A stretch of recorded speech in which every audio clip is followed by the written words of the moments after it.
المذنبین رحمت للعالمین سیدنا و مولانا امام اعظم محمد رسول اللہ صلی اللہ علیہ وسلم نے ارشاد فرمایا کہ حلال اور حرام بالکل واضح ہے کہ یہ حلال یہ حرام، اور ان کے درمیان کچھ مشتبہات ہیں، متشابہات نہیں، مشتبہات یعنی جو شک والی چیزیں ہیں، جو ایمبیگوس چیزیں ہیں، مبہم چیزیں۔ جو ان مبہم چیزوں سے بچ گیا اس نے اپنا دین بھی بچا لیا، اپنی عزت بھی بچا لی۔ یعنی کلیئر کٹ، حلال حلال حرام، بیچ میں پتہ نہیں جائز ہے ناجائز ہے تو کرنا شروع کر دے، وہ پھنس گیا۔ پھر آپ صلی اللہ علیہ وسلم نے فرمایا جیسا جو چرواہا چراگاہ کے آس پاس اپنے جانوروں کو چراتا ہے، کسی اور کی چراگاہ ہے اور وہاں کے پاس پاس جو علیحدہ سے جڑی بوٹیاں اگی ہوئی ہیں، ان کے چکر میں وہ پاس تو اس کی کوئی نہ کوئی بکری اس کی چراگاہ میں بھی دوسرے کی داخل ہو جائے گی، تو آپ صلی اللہ علیہ وسلم فرمایا کہ اس میں چانس ہے کہ وہ اس کے اندر مبتلا ہو جائے گا۔ پھر آپ صلی اللہ علیہ وسلم فرمایا یاد رکھو جیسے ہر بادشاہ کی چراگاہ ہے، بالکل اس طریقے سے اللہ کی چراگاہیں اس کی حدود ہے، ان کے قریب بھی مت پھٹکو۔ کوئی شخص کہ جی اتنا کرنا تو جائز ہے، جی بالکل ایج پہ پہنچ جائے، جی اتنا تو کر سکتے ہیں، جیسا کہ وہ صحیح حدیث میں ہے کہ پہلی نظر معاف ہے اگر غیر محرم پہ پڑے۔ اب غیر محرم پہ پہلی نظر کا مطلب یہ ہے کہ اچانک پڑ گئی، اگر کسی کو چلتے ہوئے ویسے ہی اندازہ ہو گیا، اور اکثر ہو جاتا ہے، ہمارا ویژن جو ہے کافی ہوتا ہے سامنے کہ سامنے سے عورتیں آ رہی ہے تو اب بندہ کہ جی ادھر سے نیت کر لے گی جی ایک نگاہ جو ہے وہ حلال ہے، ایسے کر کے ایک نگاہ میں ایک گھر چھوڑے، یہ چیز وہ ایک نگاہ اسی جب آپ کو پتہ چل گیا اسی وقت حرام ہو گیا، وہ جو پہلی نگاہ بھی ہوگی اب وہ آپ کی دوسری شمار ہوگی۔ تو اللہ کی چراگاہوں سے دور دور رہنا ہے، اللہ کی حدود سے دور دور، ورنہ عین ممکن ہے آدمی اس میں مبتلا ہو جائے۔ جس طرح بھی یہ موبائل کے نام کے اوپر جو ہے بے حیائی مچائی ہوئی ہے، مجھے نہیں سمجھ آتی کہ کالج کے یا اسکول کے اسٹوڈنٹس کو یا اسی طریقے سے فیمیل اسٹوڈنٹس کو گھر والوں نے موبائل کیوں لے کے دیے ہوئے ہیں؟ ان کا کیا کام ہے کہ موبائل رکھیں اپنے پاس سوائے اس کے کہ وہ بے حیائی میں مبتلا ہوں گے؟ تو جی خیر ہے جی، گھر سے رابطہ کرنا ہوتا ہے، گھر والوں سے کیا رابطہ کرنا ہوتا ہے؟ پوجا کی جا رہی ہے اولاد کی، ذرا دیر کے لیے باہر نکلے پتہ نہیں کیا ہوا۔ انسان کے اندر جو ٹریفک چل رہی ہے اس کو کون کنٹرول کر سکتے؟ کوئی لا علاج بیماری لگ جائے آپ کنٹرول کر سکتے ہیں، ہم تو باہر کی ٹریفک کو ہی دیکھ رہے ہوتے ہیں۔ روزانہ جو 1,00,000 دفعہ دل دھڑک رہا ہے وہ ماں باپ کی کوشش سے، کسی ڈاکٹر کی کوشش تو نہیں چل رہا۔ 25 دفعہ گردے جو ڈائلسس کر رہے ہیں وہ انسان کی اپنی کوشش سے تو نہیں کر رہے۔ تو اللہ تعالیٰ تو کسی وقت بھی کسی کو سزا دیتے ہوئے فیلور اس کا کر سکتا ہے، یا امتحان کے طور پر ہر وقت اللہ سے ڈرتے رہنا چاہیے۔ تو آپ صلی اللہ علیہ وسلم نے فرمایا آگاہ ہو جاؤ اللہ کی حرام کردہ جو حدود ہیں وہ اس کی چراگاہ ہیں۔ پھر آپ صلی اللہ علیہ وسلم نے فرمایا آگاہ ہو جاؤ جسم میں گوشت کا ایک ایسا ٹکڑا اور لوتڑا ہے کہ اگر وہ صحیح ہو جائے تو پورا جسم صحیح ہو جاتا ہے، اور اگر وہ ٹیڑھا ہو جائے تو پورا جسم ٹیڑھا ہو جاتا ہے۔ اور آگاہ ہو جاؤ وہ دل ہے، جس طرح اس جسم کا مسکن جو ہے دماغ ہے، روح کا مسکن دل ہے، یہ اس کا سینٹرل پوائنٹ ہے۔ وہ کچھ عرصہ پہلے تک تو سائنس نہیں مانتی تھی اس بات کو کہ دل بھی سوچتا ہے، قرآن پاک بار بار کہتا ہے ان کے دل اندھے ہو گئے، لیکن اب وہ مانتے ہیں اس بات کو، تحقیق کی ہے۔ خصوصاً یہ جو دور حاضر کا بہت بڑا فزکس میں اتھارٹی ہے بندہ اسٹیفن ہاکنگ جو ہے انگلینڈ کے اندر، جس کا میں نے ریفرنس بھی بگ بینگ تھیوری کے حوالے سے who is Allah in the light of latest scientific facts, اللہ کون ہے جدید سائنسی تحقیق کی روشنی میں، اس میں نے اس کا بھی ریفرنس دیا تھا، زندہ ہے ابھی تو وہ معذور ہے۔ تو اس کی جو جب میڈیکلی ٹریٹمنٹ ہو رہا تھا اس دوران یہ چیز ڈسکور ہوئی ہے کہ اس کے دل کے ساتھ پرابلم، دل کے سوچنے والا مسئلہ جو ہے ڈسٹرب ہے۔ تو دل بھی سوچتا ہے، دماغ بھی سوچتا ہے، یہ پیرلل ہے۔ اور یہ بات اس طرح سمجھ آتی ہے کہ روح کا مسکن دل ہے اور جسم کا مرکز دماغ ہے۔ دوسری حدیث صحیح مسلم کی، اس ایک حدیث کو اگر ہم لے لیں تو سارے معاملات حل ہو جائیں۔ آپ صلی اللہ علیہ وسلم نے فرمایا نیکی خوبصورت شے کا نام ہے اور گناہ وہ جو تیرے دل میں کھٹکے، اور تو اس بات سے کراہت محسوس کرے کہ کہیں لوگ مطلع نہ ہو جائیں تیرے اس غلطی کے اوپر۔ جب تیرا یہ کنسپٹ دل میں آ جائے تو سمجھ لے وہ گناہ ہے، اور نیکی تو بڑی خوبصورت شے ہے۔ اللہ الحمدللہ سبحان اللہ۔ اور اسی حدیث کی ڈیٹیل ہے جو جامعہ ترمذی، سنن نسائی اور مسند امام احمد میں صحیح سند کے ساتھ ہے۔ امام حسن سیدنا علی کے بیٹے امام حسن ابن علی کہتے ہیں میں نے خود رسول اللہ سے یہ بات یاد کی تھی صلی اللہ علیہ وسلم، جامعہ ترمذی، سنن نسائی، مسند امام احمد کہتے ہیں میں نے خود حضور سے سن کے یہ بات یاد کی تھی کہ آپ صلی اللہ علیہ وسلم نے فرمایا جو شے تجھے شک میں ڈال دے اسے چھوڑ دے، اور ساتھ ہی فرمایا سچائی اطمینان بخشتی ہے اور جھوٹ شک میں مبتلا کر دے۔ وہی بات صحیح مسلم کی، گناہ وہ جو تیرے دل میں کھڑے۔ تو بھائیو اللہ تعالیٰ نے جو انسان کے اندر اخلاقی حص رکھی ہے کہ ہر انسان خواہ وہ کسی مذہب سے واقف ہو یا نہ ہو، اس کو یہ بات اپنی جبلت کی وجہ سے پتا ہے کہ جھوٹ بولنا بری چیز ہے، سچ بولنا اچھی چیز ہے، کسی کے ساتھ زیادتی کرنا برا ہے، کسی کے کام آنا اچھا ہے۔ اس کے لیے کسی چیز کی ضرورت نہیں ہے، کسی پیغمبر کی کسی کتاب کی تعلیمات نہ بھی پہنچی ہوں کسی کے پاس، تب بھی انسان اپنی اخلاقی حص کی وجہ سے پہچان جاتا ہے کہ بات غلط. اسی لیے میں اکثر کہتا ہوں کہ ہالی ووڈ کی فلم کے اینڈ پہ بھی سچ کی جیت دکھائی جاتی ہے. آج تک کوئی ایسی فلم نہیں بنی کہ جس میں دکھایا جائے کہ جھوٹ جیت گیا اور سچ ہار گیا. اس کے پیچھے کیا ہے؟ وہ اخلاقی حص جو ہر انسان کے اندر موجود ہے کہ انسان کو اس بات کا پتہ ہے کہ یار سچی بات کرنا اچھی چیز ہے، جھوٹ بولنا برا ہے. تو اسی کانٹیکسٹ میں میری ایک بڑی ڈیٹیل گفتگو ہے، وہ کوشش کریں تو اس کو بھی سنیں. 50 منٹ کی گفتگو ہے، مسئلہ نمبر 18 کے نام سے گناہ کبیرہ اور توبہ کا بیان. وہاں میں نے کافی ساری چیزیں کھول کر بیان کی، لیکن آج محل نہیں. تیسری حدیث صحیح بخاری کی کہ آپ صلی اللہ علیہ وسلم نے فرمایا، شاید یہ اسی زمانے کے بارے میں تھا، کہ لوگوں پر ایسا زمانہ آئے گا کہ آدمی اس بات کی پرواہ نہیں کرے گا کہ اس کا رزق حلال سے آ رہا ہے یا حرام سے آ رہا ہے. مال آنا چاہیے، پیٹ بھرنا چاہیے، کوئی پرواہ نہیں کرے گا. اور حیران کن بات ہے کہ رزق حلال کی وہ تو بات ہونی ہے، بند ہو گئی ہے. ٹوٹل دین جو ہے وہ گیٹ اپ کے اوپر آ گیا. جی اس کی داڑھی کتنی لمبی ہے، اس نے پگڑی کتنی لمبی باندھی ہوئی ہے، اس کی شلوار کتنی اونچی ہے، یہ نماز کتنی پڑھتا ہے. حالانکہ بنیادی چیز جو ہے وہ رزق حلال، یہ ساری چیزیں بھی دین کے اندر شامل ہیں، لیکن ان ساری چیزوں نے جس کی بنیاد پر قبول ہونا ہے وہ رزق حلال ہے. رزق حلال از دا لٹمس ٹیسٹ آف ایمان. رزق حلال ایمان کی کسوٹی ہے، اس کی طرف توجہ نہیں ہے. سود جو ہے وہ دیندار بھی کھا رہا ہے اور بے دین بھی کھا رہا ہے، بلکہ سود لے لے کر حج اور عمرے کے لیے بھی جا رہا ہے. نہیں ہو رہا آپ کے سامنے؟ ہر سال عمرے پہ حج کے لیے جاتے ہیں لوگ. مال جو ہے وہ حرام سے آ رہا ہے اور وہ سمجھ رہے ہیں کوئی اللہ تعالیٰ پہ ہم نے بہت بڑی معاذ اللہ جو ہے وہ احسان جتا. این جی اوز ہاسپٹلز کھولے ہوئے حرام کے مال کے ساتھ. ناچ گانے کی کمائی ہے، اس کے ذریعے ہاسپٹلز اور این جی اوز چل رہے ہیں. ہمارے اس ملک پاکستان میں تو آپ کو ایسی بہت مثالیں، اور وہ تو آپ کو کہیں گے جی انسانیت کی خدمت تو بہت بڑا کام ہے، لیکن رزق جو ہے وہ حرام ہے. وَلِعَوْذُ بِاللَّهِ تعالی.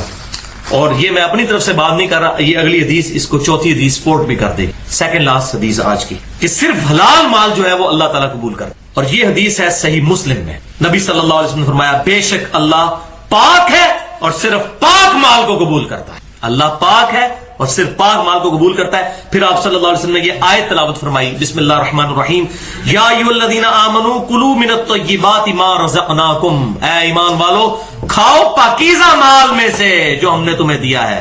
پاکیزہ مال، حرام مال نہیں.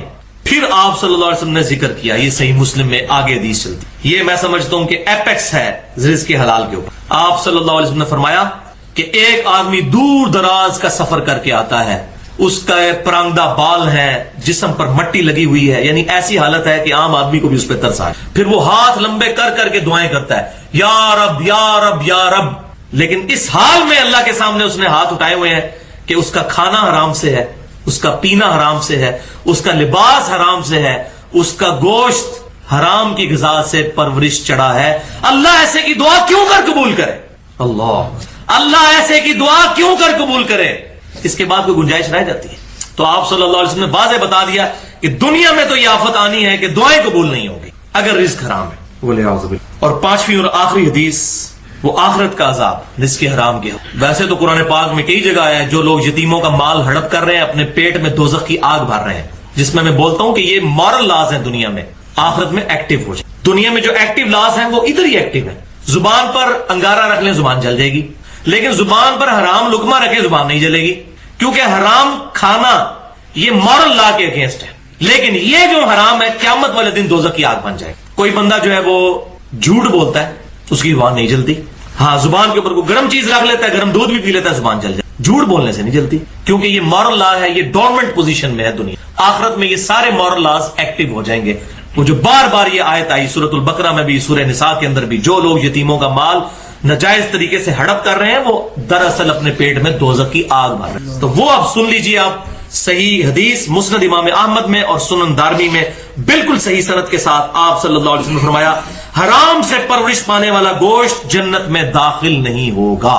وَلِعَاذُ بِاللَّهِ تعالی. یہ جملہ تو تھوڑا کم سخت ہے، اگلا جملہ بہت سخت، بہت سخت. ساتھ ہی فرمایا، اور حرام سے پرورش پانے والا ہر گوشت اس بات کا زیادہ مستحق ہے کہ اسے آگ میں جلایا جائے. جنت تو دور کی بات، خالی جنت نہ بھی ملتی تب بھی ٹھیک تھا، لیکن فرمایا دوزخ میں بھی جائے گا.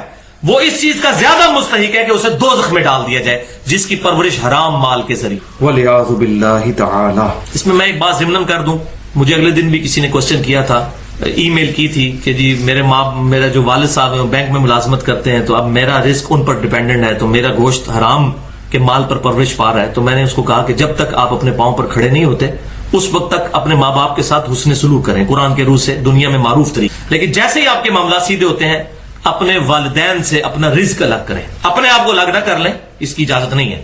ادھر ہی رہیں لیکن ان کو بات سمجھائیں. پھر جب تک یہ معاملات، لہذا میں نے یہ سولوشن پیش کیا، تھریٹیکل بات نہیں ہے، پریکٹیکلی لوگوں کو ایسے مسائل بھی ہوتے ہیں، تو وہ معاملہ بالکل ڈفرنٹ ہے. باقی جو خود کر رہا ہے، خود بینک کی ملازمت اس نے اختیار کی ہوئی ہے یا اس کے علاوہ حرام طریقے سے مال کھا رہا ہے، اس کا معاملہ بالکل الگ ہے، وہ اللہ کی بارگاہ میں پکڑا جائے گا. اب آج کی گفتگو کو، یہ تو 5 حدیثیں رزق حرام اور حلال کے کانٹیکسٹ میں، آخری حدیث جو میں نے آخر کے لیے رکھی تھی عبرت کے طور پر، وہ صحیح بخاری اور صحیح مسلم کی حدیث ہے، متفق، اور یہ دل تھام کے سننے والی حدیث ہے.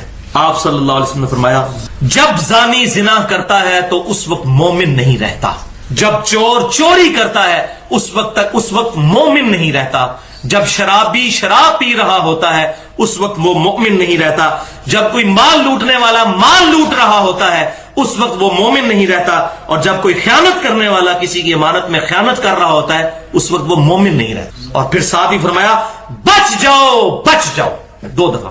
آپ صلی اللہ علیہ وسلم کا تو 1 دفعہ فرمانا ہی کافی ہے. تو یہ گناہ کرنے والا مومن نہیں رہتا. ہاں قانونی طور پہ وہ مسلمان رہے گا. بات وہی ہے جو پنجابی کہا جاتا ہے کہ جڑا اللہ دے رسول نو منے وہ تے مسلمان ہے، لیکن جو اللہ دے رسول دی منے وہ مومن ہوئے گا. یعنی کہ جو اللہ اور اس کے رسول کو مانتا ہے وہ صرف مسلمان ہے. کلمہ پڑھ لیا، اللہ رسول کو مانتا ہوں، لیکن جو اللہ اور اس کے رسول کی مانے گا کہ اللہ نے یہ حرام کیا یہ حرام ہے، رسول اللہ نے یہ حرام کیا یہ حرام ہے، یہ حلال ہے، حلال اور حرام کا جو فرق رکھے گا وہ مومن ہوگا، ورنہ وہ سمپل مسلمان ہے.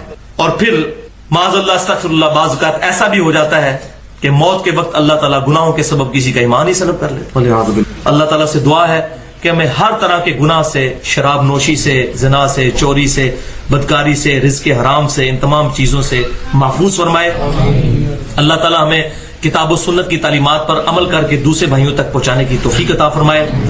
ہماری یہ جو 2 گھنٹے کی گفتگو ہوئی، پچھلے 1 گھنٹہ اور آج بھی تقریباً یہ 57-58 منٹ کی گفتگو، اس میں کوئی غلط بات جذبات میں میرے منہ سے نکل گئی تو اللہ تعالیٰ ہمارے دلوں سے معاف کر دے. اور یہ بھی یاد رکھیے گا کہ اسلام میں ہر گناہ کی توبہ کا طریقہ دوسرا. چوری کی توبہ یہ نہیں ہے کہ آپ نے جس کا مال چرایا اس کے ہاتھ میں جا کے مال رکھ دیں تو توبہ قبول. یہ صرف اس وقت تک ہے جب تک وہ اپنا کیس لے کے جوڈیشری میں، ایک بندے کا مال چوری ہوا، ابھی اس نے جوڈیشری میں اپنا کیس نہیں لے کے گیا، تھانے میں کوئی رپورٹ نہیں کروائی، آپ کو رات کو شرمندگی ہوئی، آپ جا کے چور کا مال واپس، چور جو ہے وہ جا کے جس کا چوری کیا واپس. لیکن ونس کیس رپورٹ ہو گیا، لوگوں کو پتا چل گیا، عدالت تک بات پہنچ، اب آپ لاکھ کہیں مجھ سے 10 گنا بھی لے لو لیکن مجھے سزا نہ ہو، اب جو ہے اسلامی حدود لگے گی کہ آپ کا ہاتھ کاٹا جائے گا، ہاتھ کٹوائے بغیر آپ کی توبہ قبول. اس طریقے سے قتل کی توبہ کا بھی ایک طریقہ قرآن میں ہے.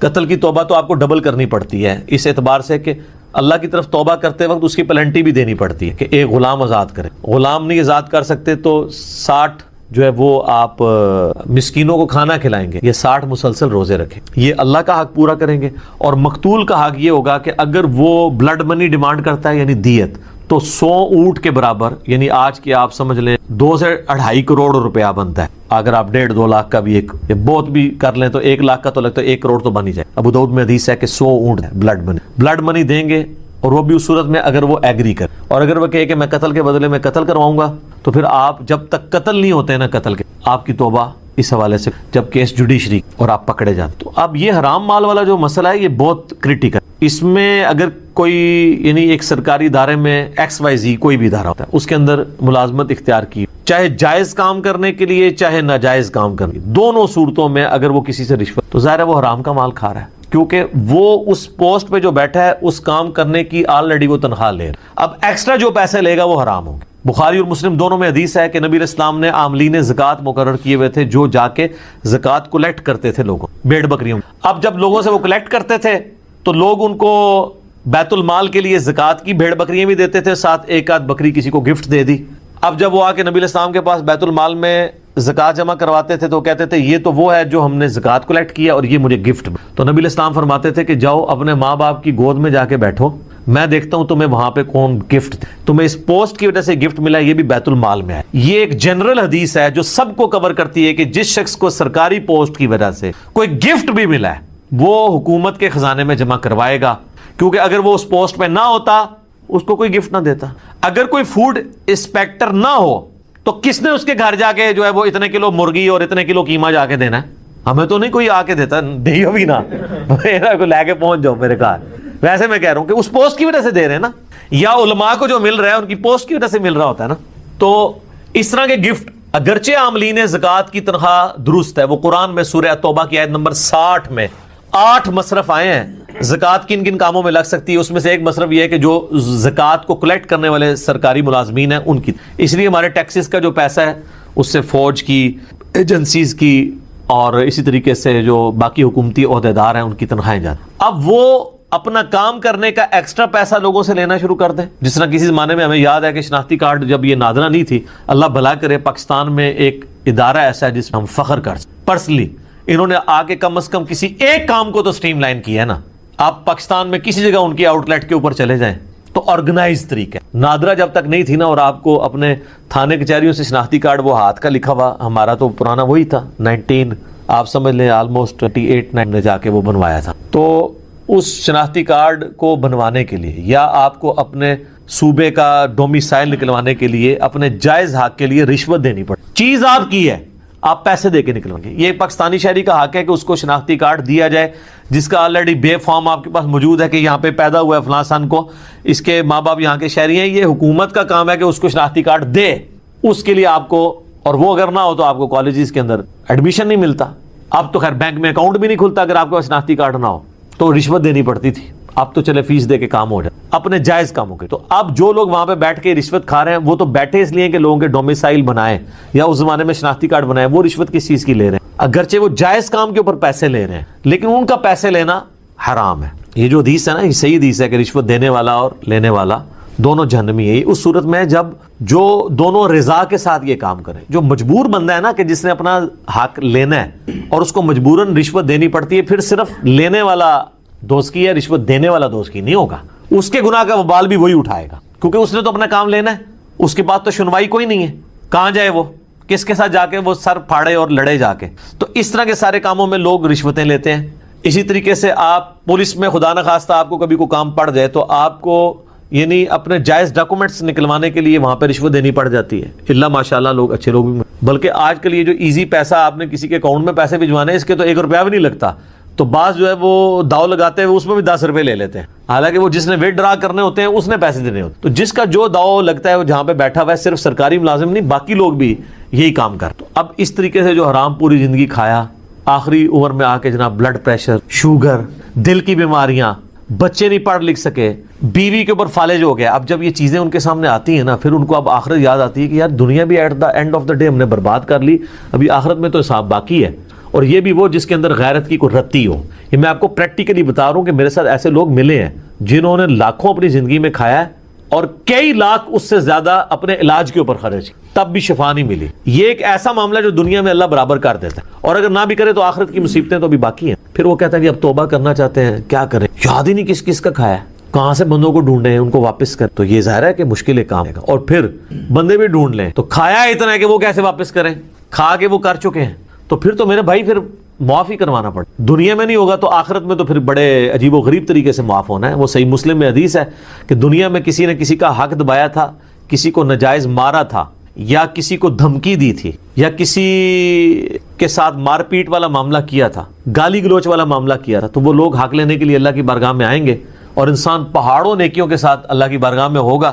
ایک بندہ آئے گا, وہ کہے گا جی میرے ساتھ اس نے یہ کیا تھا, تو اللہ کہے گا آج تو اس کے پاس کچھ نہیں دینے کو, تو آج کی کرنسی تو ہے نیکیاں, تم اس کی اتنی کرتے کرتے اس کی ساری نیکیاں ختم ہو جائیں گی. ابھی بھی لوگ باقی ہوں گے جنہوں نے حق لینا ہوگا. اب وہ کہیں گے اللہ نیکیاں تو ختم ہوگی. اللہ کہے گا اب پھر یہ ہے کہ تمہارے گناہ اس کے کھاتے میں ڈالتا ہوں, تمہارے گناہ کام کرنا ہے. وہ لوگ جنت میں چلے جائیں گے جو مظلومین ہوں گے, اور جو حاجی نمازی صاحب ہیں ان کو اوندھا منہ کر کے دوزخ میں. یہ سر صحیح مسلم, یہ کہانی شریف نہیں ہے, بہت سینسٹیو. اس طریقے سے بعض لوگوں کا سورس آف انکم ہوتا ہی 100% حرام ہے, جیسے جنید جمشید صاحب کے ساتھ ہوا. آپ کو پتا ہے نا جب انہوں نے اپنی لائف بدلی ہے, یہ مصیبت کھڑی ہو گئی تھی. میں تو سارا کمائی جتنی اس کا ڈومیننٹ پورشن ہے وہ تو میں نے گانوں کے ذریعے ہی کیا.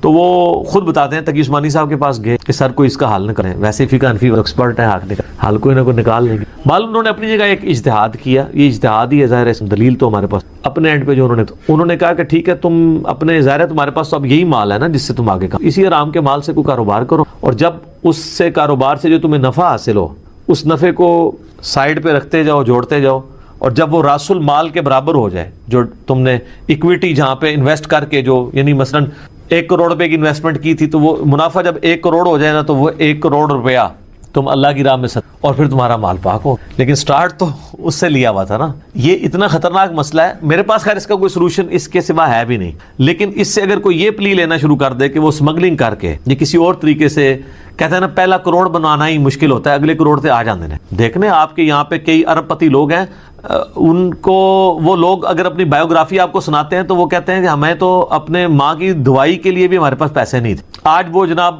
خربوں کے مالک ہیں. تو ظاہر ہے کہیں پہ انہوں نے جو ہے نا وہ نو بال کرائی ہے نا وہ پہلا کروڑ تو بنایا ہے نا. یہ سب جناب میرا علا وجہ بصیرت یہ دعویٰ ہے کہ دنیا میں آپ کو جتنے کھرب پتی لوگ نظر آ رہے ہیں یہ حلال کے طریقے سے اوپر نہیں پہنچے. اب اگرچہ وہ 100% حلال کے اوپر ہوں، کہیں نہ کہیں انہوں نے بیچ میں ڈنڈی ماری ہے، کیونکہ حلال کی آؤٹ پٹ یہ کبھی بھی نہیں ہوتی کہ انسان اس لیول کے اوپر چلا جائے. چاہے انہوں نے اپنے فائلوں کو ٹائر لگائے ہوئے ہوں، وہ اس کو غلط سمجھ نہیں رہا ہوگا، لیکن کہیں نہ کہیں اس نے اپنے معاملات کیے ہوں گے. چاہے دھونس کے اوپر کسی سے کوئی چیز ہتھیائی ہو، یا کسی دوسرے کو نیچا کرنے کے لیے اس کے خلاف پراپوگنڈا کر کے اپنی پروڈکٹ لانچ کی ہو. آپ کوئی بندہ لیں اور وہ کہے کہ میں نے کچھ بھی نہیں کیا اور میں ارب پتی بن گیا ہوں، نہیں، کہیں نہ کہیں اس نے ڈنڈی ضرور ماری ہوئی ہو. اور پھر جب آپ یہ بات کریں کہ نہیں جی اللہ چاہے تو حلال میں برکت نہیں دے سکتا. جناب حلال کو دنیا سے ہونی آیا ہے. حلال میں تو پھر یہ نہیں ہے کہ آپ جناب حلال کمائیں گے اور زکوٰۃ نہیں دیں گے. جس کے پاس 1 ارب روپیہ سر، اس کی زکوٰۃ جو ہے نا وہ 2.5 کروڑ روپیہ بنتی سال کی. جی 1 لاکھ پہ 2.5 روپیہ دیتے ہوئے تو دل باہر نہیں آتا، لیکن 1 ارب والے کے لیے 2.5 کروڑ نکالتے ہوئے دل باہر آ جاتا ہے، ایسے تک پہنچ جاتا ہے، کیونکہ وہ بہت بڑی رقم ہے. اس کو نظر آئے گا 2.5 سال کٹی، 2.5 اگلے سال کٹی تے تھلے ہی آئے گا سارا کچھ. حالانکہ اس کو یہ نظر نہیں آ رہا کہ اس انویسٹمنٹ سے میں نے کتنا کمایا ہے. تو زکوٰۃ تو دینی ہوتا ہے، صرف زکوٰۃ کی بات ہو رہی ہے جو اس نے دینی ہی دینی. کتنے امیر فیکٹریوں کے آنرز ہیں، آپ ان سے جناب وہ زکوٰۃ کہتے ہیں جی اسی اللہ بھی سانو بے حسابہ دینا ہے، اسی بغیر حساب دے دیں. جو لوگ آپ کو یہ کہہ رہے ہیں نا ہم بغیر حساب کے دے رہے ہیں، وہ اپنے آپ کو دھوکہ دے رہے ہیں. وہ حساب اس لیے نہیں کرتے کہ ان کی اگر زکوٰۃ 2.5 کروڑ بننی ہے نا تو وہ 2.5 لاکھ روپے دے رہے ہوتے ہیں. ان کو پتہ ہے حساب کیا تو پھنس جائیں گے. تو انہوں نے اپنے آپ کے نا جیسے کبوتر نے آنکھیں بند کر لی ہوتی ہیں کہ بلی غائب ہو جائے، وہ یہ کرنا چاہ رہے ہوتے ہیں، اس بٹر فیکٹ سے بھاگنا چاہ رہے ہوتے ہیں. اللہ نے تو کوئی کام بھی بغیر حساب و کتاب کے نہیں کیا. آپ کو یہ کہا ہوا ہے جتنا دل کرے نمازیں پڑھ لو.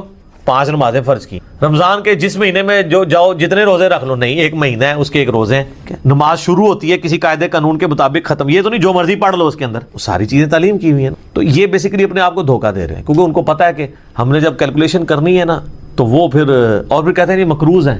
جناب دنیا میں جتنے کروڑ پتی لوگ ہیں مقروض ہی ہیں، کیونکہ انہوں نے اگر اکویٹی جو ہے وہ 10 کروڑ لگائی ہوئی ہے تو ڈیٹ 15 کروڑ اٹھایا ہوا ہے. یعنی راس المال ان کا 10 کروڑ ہے تو ادھار جو ہے انہوں نے 15 کروڑ اٹھایا ہوا ہے، 25 کروڑ کی انویسٹمنٹ ہے. تو وہ کہتے ہیں نہیں ہم تو مقروض ہیں، ہم پہ تو زکوٰۃ بند. ان سے پوچھیں نہیں کتنے مقروض، کہتے ہیں 15 کروڑ کے مقروض ہیں. انویسٹمنٹ کتنی ہے، وہ کہتے ہیں 10 کروڑ کی. تو کہتے ہیں آپ نکالیں 15 میں سے 10 تو 5 کروڑ تو ہم نے دینا ہے. حساب کرنا ہی بھول جاتے ہیں. جناب انویسٹمنٹ 10 کروڑ کی نہیں ہے، 25 کروڑ کی ہے. 25 کروڑ میں سے آپ نے 15 کروڑ نکالنا ہے اپنے ادھار والا، تو 10 کروڑ کی آپ نے زکوٰۃ دینی ہے.